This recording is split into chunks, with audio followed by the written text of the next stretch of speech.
Nama saya Gago Ahmad Rifai. Saya sekarang menjalani bisnis atau berwirausaha jualan es kekinian dengan nama brand Mampir Ngombe. Awal sebelum saya berjualan dulu, itu saya bekerja sebagai seorang pendidik, yaitu guru di salah satu SMP swasta di Kabupaten Mojokerto. Nah, dulu saya tidak pernah berpikiran untuk berjualan es boba atau es kekinian. Dulu waktu setelah lulus kuliah ya, saya pikiran habis lulus saya langsung kerja jadi guru, ngajar sampai tua. Tapi ketika saya masuk di dalam dunia pendidikan, khususnya dalam seorang guru, ternyata banyak lika-likunya sekali. Lika-liku yang untuk administrasi sekolah itu sudah hal yang wajar, yang saya maklumi. Tapi ada satu mungkin, itu ada ekonomi. Gaji guru itu cuma dibilang kecil itu nggak kecil, dibilang besar ya nggak besar, tapi bisa mencukupi lah kebutuhan saya setelah lulus kuliah itu. Tapi setelah 2 tahun lama-kelamaan gaji itu tidak mencukupi kebutuhan saya dan tidak bisa naik 1 tahun langsung naik seperti UMR kota, UMR kabupaten itu naik langsung, 1 kota UMR naik. Nah, kalau gaji guru tidak bisa, 1 tahun pun itu belum bisa naik.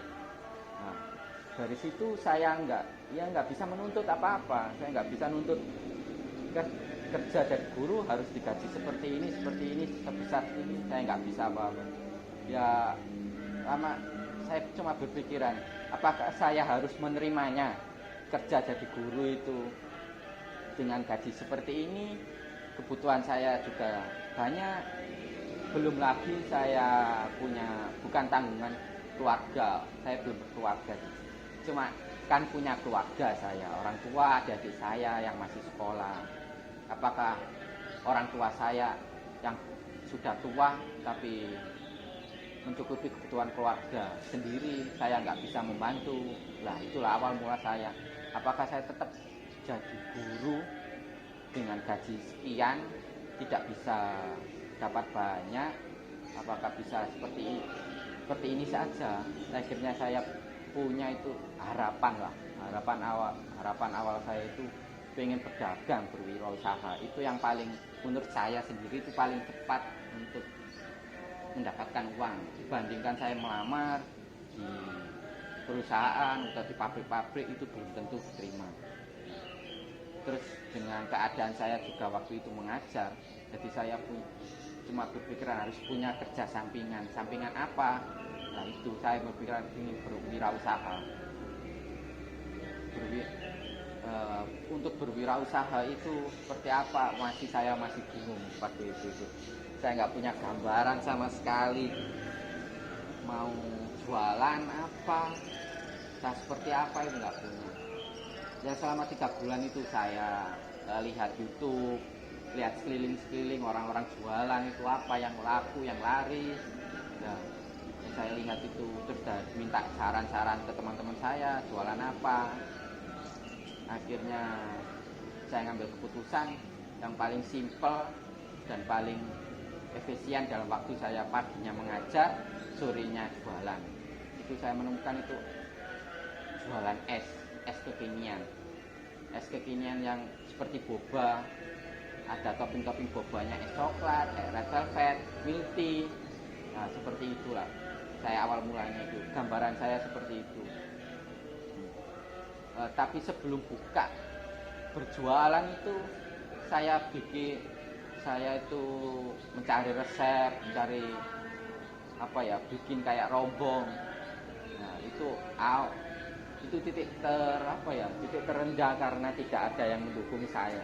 Waktu itu saya sempat bilang sebelum buka usaha itu, saya bilang ke bapak saya, orang tua saya, karena dia yang mensekolahkan saya dulu waktu saya kuliah. Saya disuruh kuliah untuk jadi seorang guru, tidak menjadi seorang kerja apapun. Saya bilang ke orang tua,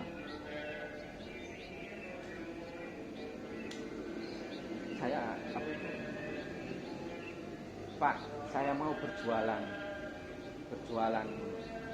Saya cuma bilang seperti itu. Tapi orang tua saya, bapak saya itu tidak mendukung 100% saya berjualan. Malah bapak saya itu bilang, lebih baik kamu jadi guru saja. Kamu nggak punya keahlian apapun, skill, apalagi kemampuanmu untuk habis ngajar terus jualan itu tidak punya kemampuan sama sekali. Bayangkan orang tua saya, bapak saya itu tidak mendukung saya. Terus saya minta saran ke ibu saya itu, gimana saya bisa membantu keluarga atau adik-adik saya untuk menyekolahkan adik-adik saya itu dengan gaji seperti ini. Sedangkan saya itu loh nggak tenang kalau gaji seperti ini. Kalau dibuat saya sendiri saya bisa, tapi kalau dibuat untuk membantu belum bisa. Akhirnya saya minta saran itu ke orang tua saya, khususnya ibu, sekaligus untuk minta doa restunya agar diri saya itu diridhoi untuk jualan. Dan ibu saya menyetujui dan meridhoi saya berjualan. Apapun pokoknya barokah lah. Akhirnya saya berjualan. Akhirnya saya membuat rombong dibantu sama kakak-kakak saya, ponakan saya, karena mereka itu ahli dalam bidangnya, itu tukang untuk membuat rombong-rombong. Akhirnya dibantu sama keponakan saya. Dan di hari pertama itu juga bapak saya belum mendukung kalau saya diperbolehkan jualan itu. Masih disepelekan untuk membuat rombong kayak seperti ini, nggak ditanyai, malah bilang-bilangin percuma dari rombong untuk akhirnya nggak dibuat jualan. Setelah 2 minggu saya membuat rombong dengan keponakan saya, habis ngajar sorenya itu membuat rombong, ya waktu puasa-puasa itu membuat rombong. Akhirnya 1 minggu jadi rombong saya, kecil, ukuran 1 meter lebih, lebarnya cuma 50,5 meteran lah. Di hari pertama itu saya berjualan itu alhamdulillah rame sampai sehari dapat 400-600, karena momennya saya berjualan pas di momen waktu sebelum lebaran, banyak yang beli. Setelah seminggu bapak saya melihat saya berjualan itu rame, lancar. Saya juga bisa membagi waktu antara ngajar dengan berjualan. Bapak saya mulai mendukung saya, terus mulai mendukung, mulai percaya saya. Akhirnya dari situ saya paham bahwa orang-orang terdekat saya pasti banyak yang tidak percaya dengan saya kalau saya bisa berjualan. Karena background saya dulu itu setelah lulus SMA itu saya backgroundnya kuliah di jurusan keguruan, semua mata pelajaran juga tidak pernah membahas. Ada satu yang mata pelajaran membahas berwirausaha, tapi tidak diajarin awalnya dari nol itu seperti apa. Saya tidak pernah, cuma membuat resep makanan apa yang bisa dijual, itu seperti itu saja. Di dalam jualan saya itu saya dulu ya sempat ragu mau jualan apa enggak, karena paginya saya ngajar, sorenya itu harus jualan. Nah, dari situ saya ada kebimbangan lah, jualan apa enggak. Itu ada beberapa teman satu teman yang mendukung saya, Mas jualan aja nggak apa-apa, istilah udah dilakoni aja dulu. Itu namanya Aldi. Itu yang pertama dukung saya itu teman saya. Yang kedua teman dekat yang namanya Gania itu mendukung saya, jualan aja dibanding tidak jualan dan tidak tahu kedepannya itu seperti apa. Lebih baik dicoba dulu daripada dibayangin aja. Terus ketiga itu orang tua saya itu ibu saya. Itu baru saya ceritain ke ibu saya mau jualan. Kenapa saya tidak bilang ke orang tua saya sebelum, karena orang tua saya sudah tua, jadi saya nggak mau kepikiran orang tua saya kepikiran banyak lah. Makanya saya minta saran-saran ke teman-teman dulu, barulah ke orang tua. Terakhir itu saya dikasih restu, itu baru saya berjualan. Pengalaman yang saya ambil itu dalam berjualan ya, meskipun saya bukan dari keluarga yang berwirausaha, bapak saya juga bukan orang dagang atau berwirausaha, atau bukan orang jualan, kakak-kakak saya juga tidak ada yang mengajari saya. Saya bisa menyimpulkan bahwa kita bisa belajar mencapai sesuatu itu ada, meskipun orang-orang terdekat itu tidak percaya bahwa kita bisa kalau melakukan seperti ini, berjualan seperti ini, pintar dalam hal tertentu. Nah, tapi meskipun orang-orang nggak percaya, tapi saya mempercayai bahwa orang itu ada 3 tipe. Yang pertama itu tipe A, yang dia itu memang sudah berbakat dari lahir, sudah berbakat. Entah itu bakatnya itu bisa matematika, ya diajarin sama gurunya sedikit nyantol, bisa pintar.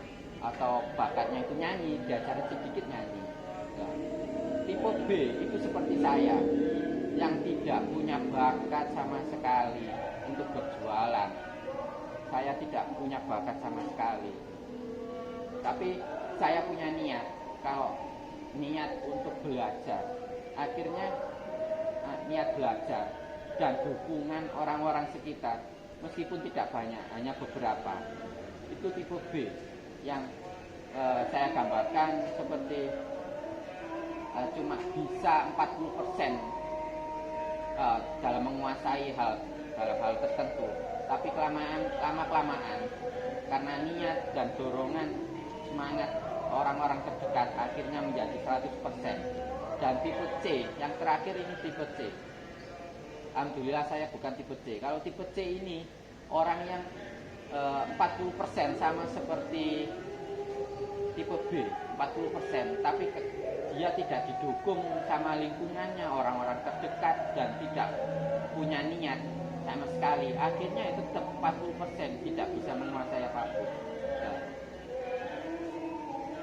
Alhamdulillah saya sekarang itu punya, dikatakan sukses itu masih belum, masih perjalanan, tapi saya sangat bersyukur karena harapan saya dulu 2 tahun yang lalu, saya ingin punya sampingan yang bisa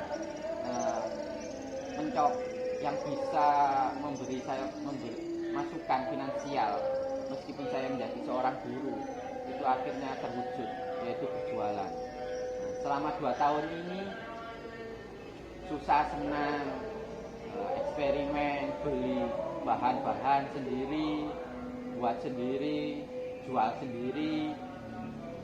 Nah, akhirnya 2 tahun ini alhamdulillah sudah punya, kalau dibilang karyawan, ya karyawan 2. Cuma saya menganggapnya itu bukan karyawan, saya anggap itu dia yang membantu saya, karena saya belum pantas untuk bilang yang jaga outlet saya itu karyawan. Masih saya bilang yang bantu saya, bukan dia yang bekerja untuk saya, enggak, yang bantu saya, karena saya sendiri merasa itu belum pantas. Alhamdulillah, jadi selama 2 tahun saya berjualan, selama 2 tahun, hampir 2 tahun ini baru bisa namanya itu kayak di rumah aja. Terus yang jaga outlet itu yang bantu saya itu karyawan itu 2 yang. Terus selama perjalanan juga dari rombong yang kecil tadi 1 meter, panjang 1 meter, lebar setengah meter, akhirnya bisa menjadi rombong, bisa dikatakan rombong yang besar lah. Bagi saya anggap rombong yang besar, bisa dibuat nampung orang lah di dalamnya itu. Yang 2, yang satunya rombong lama itu yang saya pakai jualan, ada di cabang satunya.